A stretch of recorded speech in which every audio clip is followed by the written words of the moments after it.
everyone, and welcome to Inside Bristol. I'm your host, Sheridan Nichols, and joining me off the top of the show, I've got Wes Ritchie, Public Service Manager, and he's going to tell us all about leaf pickup. We need this. We need to get rid of our leaves. So what do? There is a method.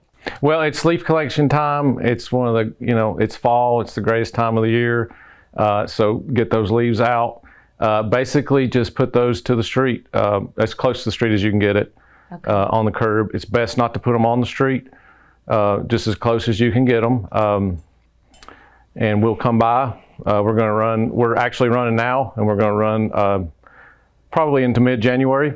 Oh, okay. And so it's important as those leaves come down to get them out, and we can get them up fast. And like I say, get them to the street, as close to the street as you can get them, and try to separate sticks, stones, things like that, rocks. Try to make sure that's not in the piles when you put it out there. That can damage our equipment.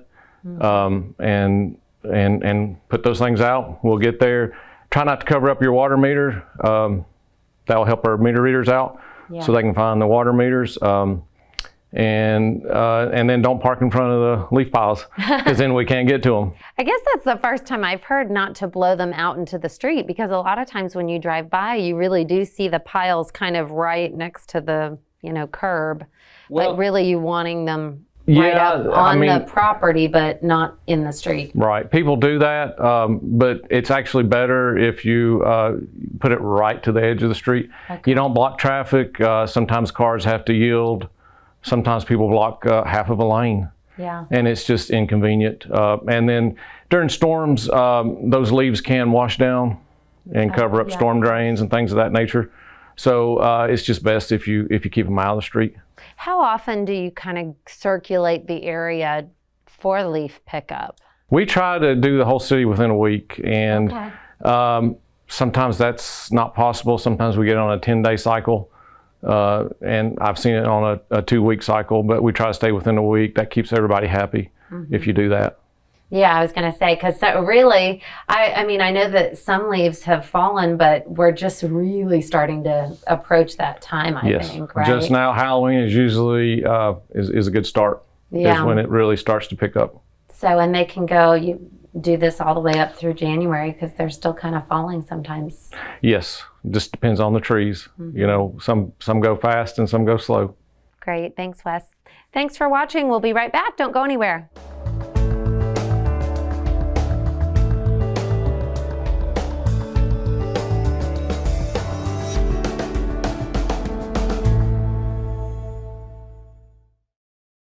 Hi everyone, and welcome back to Inside Bristol. In this show's City Spotlight, we're going to find out all about hunter safety. Right now it's archery season, and so most people are out either hunting with a crossbow or regular bow, and they're just going to be wearing their camouflage, trying to hide as best they can. Okay, we're coming up on the youth hunt this weekend. That's going to be a gun season, okay? And after that, we'll have a little more archery, and then muzzleloader and rifle season. So just one of the most important things is with those gun seasons, the deer gun season or any other big game gun season, which would include your bear, you have to have 400 or 500 square inches of daylight fluorescent orange. Most of us just call it blaze orange. And it has to be worn on your upper body and your head. So that's going to be your hat and usually a vest. And they make these in all different kinds of shapes and sizes to fit just about anybody. These are youth sizes here. These are for my kids, but you can get them for little kids all the way up to the biggest adults. So just make sure you have your orange if you're going to be hunting during the gun season. One of the biggest things that we like to talk about when it comes to hunting safety is tree stand safety.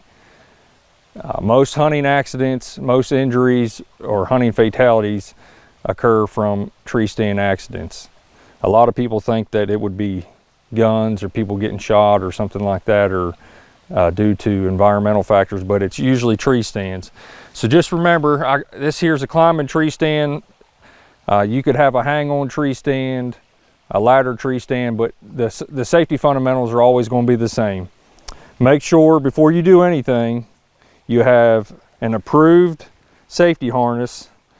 It could be a variety of types. This is one that comes with the tree stand. They're just basically an assortment of webbing that you'd have to fit on you, all the way to one of the nicer vests that just kind of goes on just like a piece of clothing with some buckles. But no matter what, just make sure you're going to have a safety harness on from the time you leave the ground until your feet are back on the ground. Don't ever climb up or down, no matter what kind of tree stand it is, unless you are attached to the tree in case you were to lose your footing. Another thing is, while you're climbing up or down, you don't want to have anything in your hands. That way you can maintain points of contact with the tree or the tree stand. So have something, either just a piece of rope like this or some other mechanism to haul your gear and your gun or your bow or whatever else you're going to be using up the tree. So we could tie this onto the bow or a backpack or whatever else we need, climb up the tree, and then pull it up to the tree to get it up there with us. And when we're done hunting, we'll lower it back down and then climb back down the tree. As far as the firearms or bows, either one, we always want to make sure we're maintaining our safety with those. Always be cognizant of where the gun's pointing, always keeping it on safe until we're ready to shoot, having a good safe backstop. Don't point it at anything we don't intend to shoot, and just make sure we're being safe and only shooting what we intend to. As far as safety goes, there's a legal requirement in the state of Tennessee. Anybody that's going to hunt after age 10 would be required to have a hunter safety course. Before that, they would have to be with an adult that is hunter safety certified. You cannot be certified until you're 9. So for the kids, once they reach 9, we recommend they get into a hunter safety course. And if they're going to be hunting at 10, even if they're hunting on the youth hunt with an adult, they have to have that hunter safety course. And that can be completed in a variety of formats. There's online options. There's a variety of in-person, from week-long classes to online study, and then a field day portion where you'll demonstrate firearm safety, to one-day 8 to 9 hour long classes. So decide what fits with you for your schedule, but make sure that if you're going to be hunting and you're of age, that you need to have, that you've completed a hunter safety course, and keep proof of that hunter safety course with you while you're hunting. If for whatever reason you don't have to have that course, which is getting to be fewer and fewer people based on your age, but if you've had it and it's been a while and you just want a refresher, there are online options. Another option, you could just look in the hunter safety manual. And then as far as the laws go, we do have our regulations that we publish, are available online, either by computer or on your phone on the TWRA app, or in print that you can get at any licensed agent. And it's always good before you're going to be hunting just to make sure you refresh yourself on whatever the applicable laws are for that season, to make sure you're in accordance with everything. And if you ever have a question, don't hesitate to call. All the office numbers, the regional offices, are in that guide, and you can call. And if need be, you can also be put in touch with an officer to clarify any issues that you might have. We are in archery season. We're about a month into that right now. That starts in late September. And then this weekend, the last Saturday and Sunday in October, will be a youth hunt. And what happens with the youth hunt, all the other big game seasons close. It's an opportunity for kids ages 6 to 16 to get out and enjoy a good hunt without the competition of everybody else running around. And they can use firearms. And it's usually a little bit easier for kids to be able to take a deer, something like this that they can use to help steady and hold the firearm, a little bit easier to shoot, something low recoil. So basically the youth hunt is designed to give youth an opportunity when there's still a lot of opportunity. We have good weather, and they can get out and enjoy a hunt. And also for kids that haven't ever hunted, to see if that's something that they would like to do. We talked about the hunter safety requirement. If you have a kid that would like to go into youth hunt and is over 10 years of age and hasn't been able to do the hunter safety, there is an option to get an apprentice license they can buy that for up to 3 years and hunt with a hunter safety certified individual if they want to get out and just see if they enjoy hunting. But after this weekend, the youth hunt will be closed. We'll have another week of archery season, and then we'll start getting into the muzzleloader when a lot more people will be hitting the woods. There'll be a lot more deer activity going on. Temperatures will be falling, and then we'll go into rifle season later on in November into December. For big game animals in the state of Tennessee, so primarily we're going to be talking about deer, bear, and turkey, there is a requirement to tag the animal before you move it. We call it tag before you drag, is what most people have come to know it by. It used to be physical field tags, and there are still tags that you can fill out that are printed with your license if you have a printed paper copy of your license. However, what we do encourage, and the easiest way to do it, is to download the TWRA app on your smartphone. And even if you do not have service, you can field tag that deer or turkey or bear wherever it is. And if you don't have service, that information will already be stored in there. There's nothing else you'll have to do. When you get back into service, it'll automatically upload and complete the check-in procedure.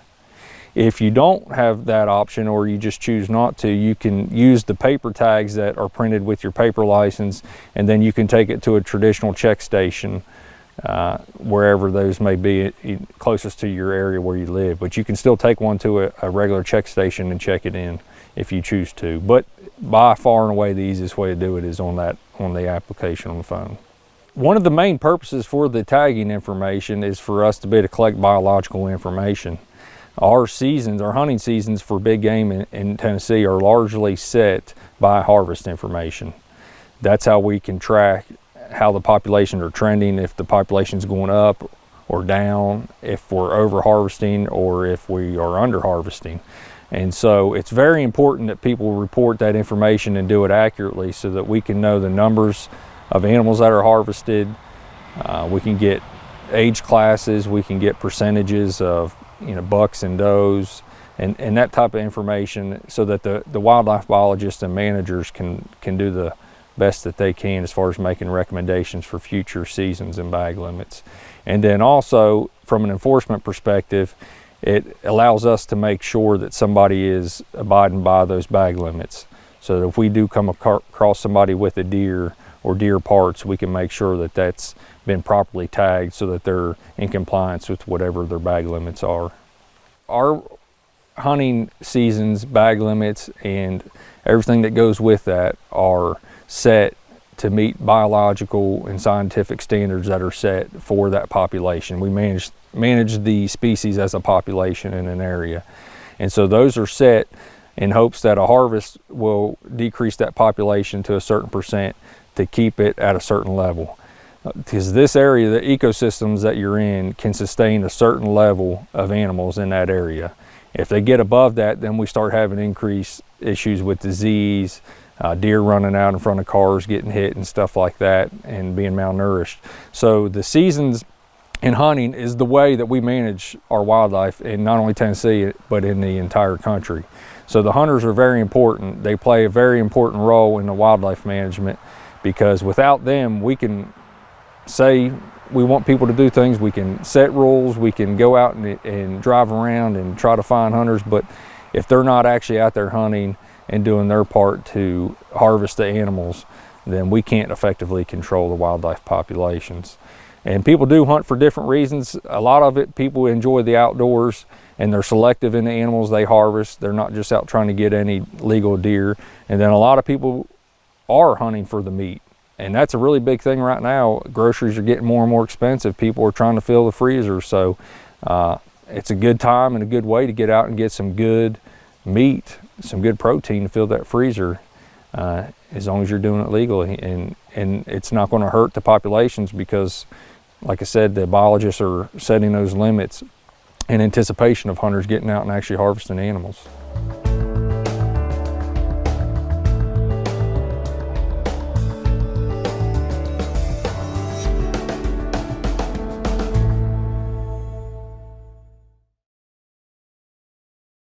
Hi, everyone, and welcome back to Inside Bristol. I'm your host, Sheridan Nichols, and I've got Jason Johnson from the fire department with me today. And we're just talking safety when it comes to, well, all sorts of things inside now that it's getting cold and people are turning on space heaters and their fireplaces and lighting candles. And how do we stay safe?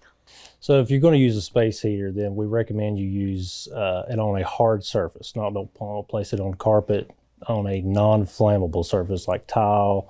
And they make them now that have a shutoff on them. So if it does turn over, it will automatically turn off. Don't use extension cords if you're using the space heaters, and then preferably into the wall outlet, and also a ground fault receptacle would be the preferred method. Also, you got to worry about don't place them near the bedding area, wall curtains, any kind of clothes is separated, and also make sure you unplug those when you leave. Is that something like that you should replace periodically as well? Like if you've had it over 10 years, if you've had it for 15 get a years, new one. It's time for a new one. Yeah. So, and like I said, they have the safety features now. So if you do forget about it and something happens, the dog comes around and turns it over, it shuts off. It's got a safety feature that'll do that. So those are the preferred ones. And what about fireplace safety?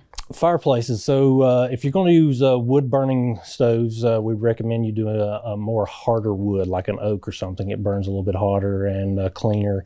You probably need to have your chimney cleaned probably yearly. And then for those, it's just smoke detectors. Make sure you have your smoke detectors. If you're going to start the fire of the mornings, don't use any kind of accelerant like gasoline. Just use a newspaper or some kindling or something like that to start the fire. Yeah, that's all good tips. And then candles and candles, yeah. some of these little hot wax gadgets that a lot of us now have that make our house if you're going to use candles, it's kind of the same thing with the space heater on a hard surface, a flat surface, up away from something that could turn it over, your pets, your kids, away from curtains, anything that would catch on fire, preferably like on a kitchen table or something like that. And obviously you want to make sure it's out before you leave the home. Yeah, very, very good tips. And sometimes just things that you don't think about, as we head into this time of year. I always feel like it's really busy because it's like we've got all these holidays and, school, work, just everything. Things seem to be back, a little bit more normal. So just keeping up with making sure that, we're taking care of these things. Absolutely. Gas fireplaces is a good alternative if you want to use that. It's the same concept, basically. Clean out the area around the gas fireplace. You might want to have a professional come in and check your fittings, your gas logs, make sure there's no leak. And if you are running those type of things, it's always a good idea to have a carbon monoxide detector in the home as well.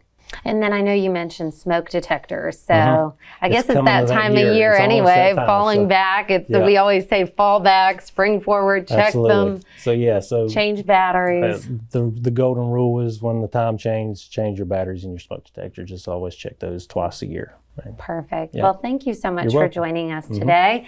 And thank you for tuning in. We'll see you next time.